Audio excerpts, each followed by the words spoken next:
તો આ તરફ આપણે વાત કરીશું વડોદરાની માજલપુર વિધાનસભા બેઠકના વરિષ્ઠ અને લોકપ્રિય ભાજપ ધારાસભ્ય યોગેશભાઈ નારાયણદાસ પટેલનું દુઃખદ નિધન થયું છે। છેલ્લા એક અઠવાડિયાથી તેઓ ખાનગી હોસ્પિટલમાં સારવાર હેઠળ હતા। હૃદય અને સ્વાસ્થ્ય સંબંધિત બીમારીથી લાંબા સમયથી પીડાતા હતા। તેઓ વડોદરાના રાજકારણમાં એક મજબૂત અને પ્રભાવશાળી નેતા તરીકે જાણીતા હતા, જેમણે લાંબા સમય સુધી જનતાની સેવા કરી અને માંજલપુર સહિત સમગ્ર વડોદરાના વિકાસમાં મહત્વપૂર્ણ યોગદાન આપ્યું હતું। માંજલપુર વિધાનસભા બેઠક પરથી 8 વખત વિજયી બનેલા વડોદરાના રાજકારણના ભીષ્મ પિતામહ તરીકે ઓળખાતા યોગેશ પટેલે પોતાના લાંબા જાહેર જીવન દરમિયાન જનસેવા અને વિકાસના અનેક કાર્યો કર્યા હતા। તેમના અવસાનના સમાચારથી સમગ્ર વડોદરા શહેર, રાજકીય વર્તુળો તેમજ ભાજપ કાર્યકરોમાં શોકની લાગણી પ્રસરી ગઈ છે। કાર્યકરો, સમર્થકો અને શુભેચ્છકો તેમના નિવાસસ્થાને પહોંચી શ્રદ્ધાંજલિ અર્પણ કરી રહ્યા છે। યોગેશ પટેલના નિધનથી વડોદરાએ એક અનુભવી, લોકપ્રિય અને પ્રભાવશાળી નેતાને ગુમાવ્યો છે। તેમના નિધનના સમાચારથી સ્થાનિક રાજકીય વર્તુળો અને તેમના સમર્થકોમાં ઘેરા શોકની લાગણી વ્યાપી ગઈ છે અને ગુજરાતના રાજકારણે અનુભવી નેતા ગુમાવ્યા છે।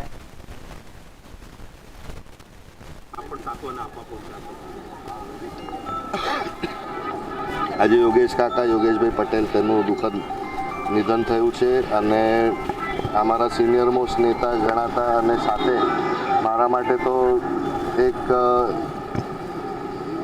એવા વ્યક્તિ જે અમને ચોક્કસપણે સલાહ આપતા કે કઈ રીતે આપણને વર્તણૂક થવી જોઈએ વિધાનસભામાં, અમારા કાર્યક્ષેત્રમાં ધારાસભ્ય કઈ રીતના કામગીરી કરવી જોઈએ, બધી જ જાતની ડિટેલ્સ અમને આપતા, બેસીને સમજાવતા અને એક સ્ટ્રોંગ પર્સનાલિટી હતી અને આજે એમનું નિધન થયું છે એના માટે ખૂબ દુઃખ છે।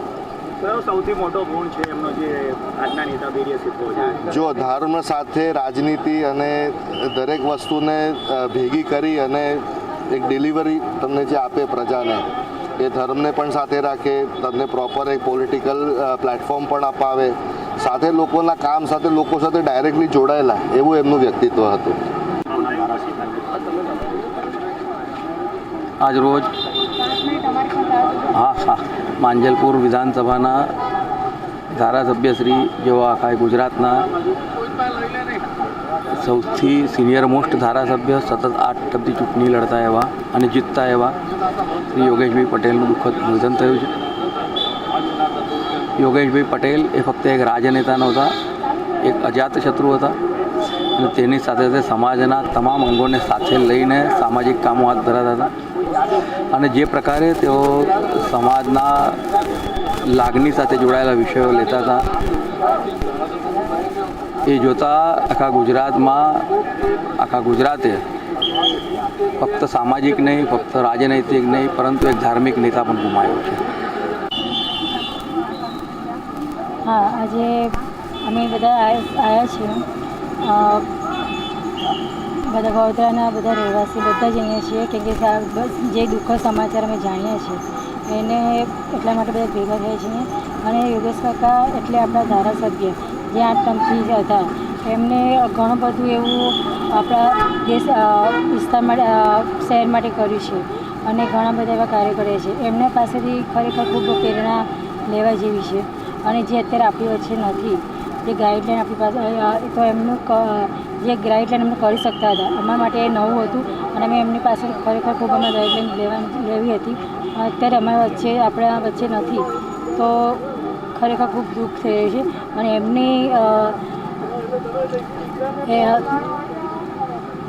એમની જે જગ્યા છે એ કોઈ લઈ શકે એવું નથી અત્યારે, કેમ કે એના જે વિચારો, એમના જે રીતે એમના કાર્યો હતા એ ખરેખર ખૂબ પ્રેરણાદાયક હતા।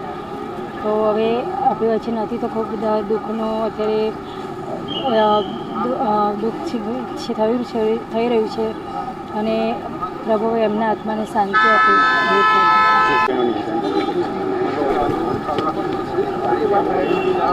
આજે સિનિયર ધારાસભ્ય એવા યોગેશભાઈ દુઃખદ નિધન થયું છે।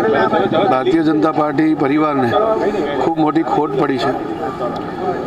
એમના નિધનથી અમારા સંપૂર્ણ પરિવારમાં એક દુઃખની લાગણી વ્યક્ત થઈ છે। એમનું જે કામ કરવાની પદ્ધતિ હતી, સરળતા હતી, બાકડે બેસીને લોકોના પ્રશ્નો હલ કરવાની જે એક અલગ પ્રકારની શૈલી હતી, એના કારણે ઘણી સારી લોકચાહના હોવાના કારણે 8 વખત સતત ધારાસભાનું ઇલેક્શન જીત્યા હતા એવા શ્રી યોગેશભાઈ પટેલનું દુઃખદ નિધન થયું છે. હું પ્રભુને પ્રાર્થના કરું છું એમના આત્માને શાંતિ અને સદગતિ આપે.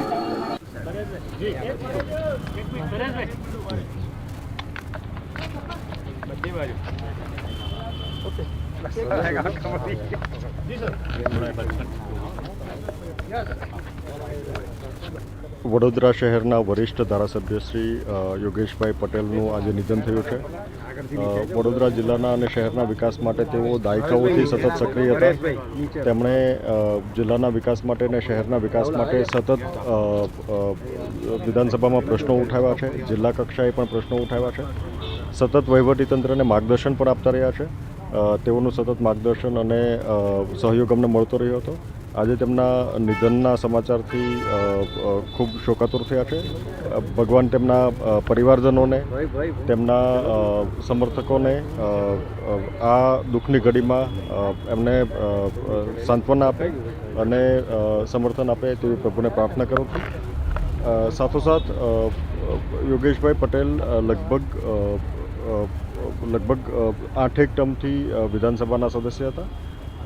તેમની ખોટ વડોદરા જિલ્લા અને શહેરને ન પૂરાય તેવી છે.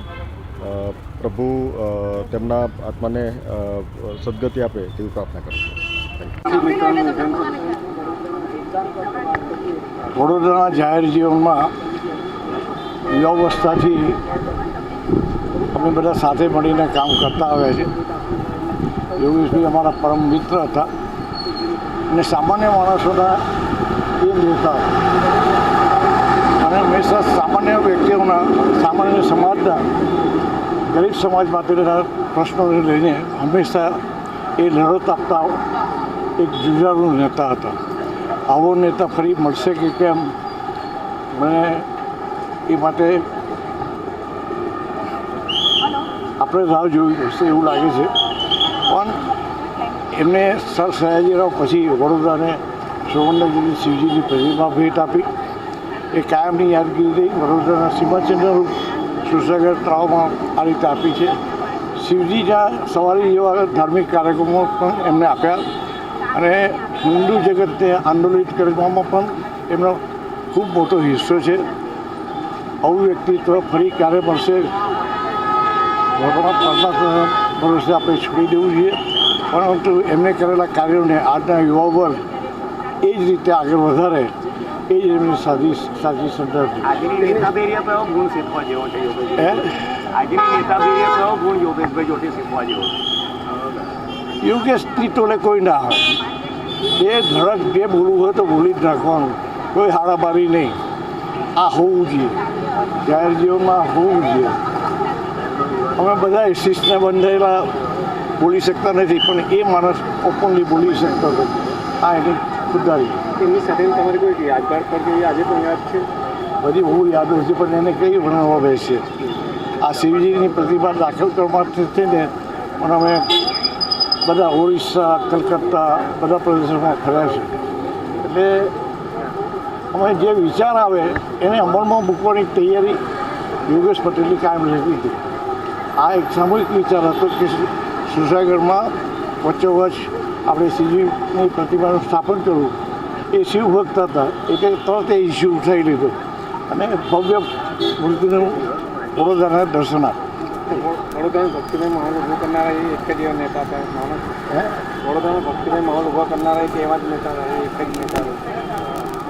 ભક્તિનો માહોલ નહીં, ભક્તિની સાથે જનસાધારણના સામાન્ય પ્રશ્નો માટે લડતો માણસ હતો.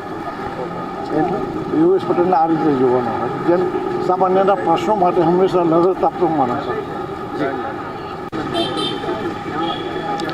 જી, વડોદરાના સિનિયર ધારાસભ્ય, ગુજરાતના પણ સિનિયર ધારાસભ્ય યોગેશભાઈ પટેલનું નિધન થયું છે. વડોદરા માટે ખૂબ મોટી ખોટ છે, ભારતીય જનતા પાર્ટીને પણ ખૂબ મોટી ખોટ છે. શિવભક્ત હતા. શિવજીની સવારી દ્વારા આખો શિવ પરિવાર શિવરાત્રિના દિવસે વડોદરાના નગર યાત્રાએ નીકળે અને વડોદરાવાસીને દર્શન આપે એવું સુંદર આયોજન કરવું વર્ષોથી. શિવ પરિવાર અને સુરસાગરની વચ્ચે શિવજીની પ્રતિમાને સુવર્ણ ઘોડથી ચડાવીને વડોદરાને અર્પણ કરવી, આ સુંદર કામ વડોદરાવાસીની પડખે રહેવું. વિકાસમાં વાળા સિનિયર ધારાસભ્ય યોગેશભાઈના પરિવાર પર ખૂબ મોટી દુઃખ આવ્યું છે. પરિવારને આ દુઃખ સહન કરવાની ભોલે બાબા શક્તિ આપે. મારી પણ ખૂબ ખૂબ શ્રદ્ધાંજલિ યોગેશભાઈને અર્પણ કરું છું.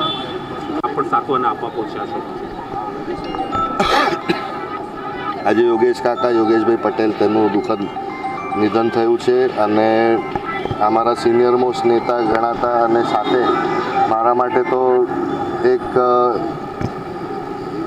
એવા વ્યક્તિ જે અમને ચોક્કસપણે સલાહ આપતા કે કઈ રીતે આપણને વર્તણૂક થવી જોઈએ વિધાનસભામાં, અમારા કાર્યક્ષેત્રમાં એક ધારાસભ્ય કઈ રીતના કામગીરી કરવી જોઈએ, બધી જ જાતની ડિટેલ્સ અમને આપતા, બેસીને સમજાવતા અને